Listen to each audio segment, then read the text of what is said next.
Tamil super താരം വിജയ് സേതുപതി തൻ്റെ സിനിമയിലേക്കുള്ള പ്രവേശനം ജൂനിയർ ആർട്ടിസ്റ്റായിട്ടാണെന്ന് തുറന്നു പറഞ്ഞിട്ടുണ്ട്.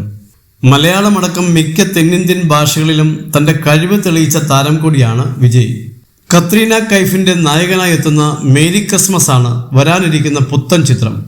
സിനിമയുടെ പ്രൊമോഷൻ വേളയിൽ താരം പറഞ്ഞ വാക്കുകളാണ് സോഷ്യൽ മീഡിയയുടെ ശ്രദ്ധ കവരുന്നത്. ഈവന്റ് ഡെക്കറേറ്ററായി ജോലി ചെയ്തിരുന്നു. പ്രണയവിവാഹം ചെയ്ത് മകൻ കൂടി ജനിച്ചതോടെ വീട്ടുചെലവിനായി അക്കൗണ്ടന്റായി ജോലി ചെയ്തു. നാട്ടിലും ദുബായിലും ജോലി ചെയ്തു. വീണ്ടും നാട്ടിൽ വന്ന് സിനിമാ അന്വേഷണവും ജോലിയും ഒരുമിച്ച് വർഷങ്ങളോളം നോക്കി. ജീവിതത്തിൽ പല ജോലികൾ ചെയ്താണ് ജീവിച്ചതെന്നും സിനിമയിലെ തുടക്കം ജൂനിയർ ആർട്ടിസ്റ്റായിട്ടാണെന്നും താരം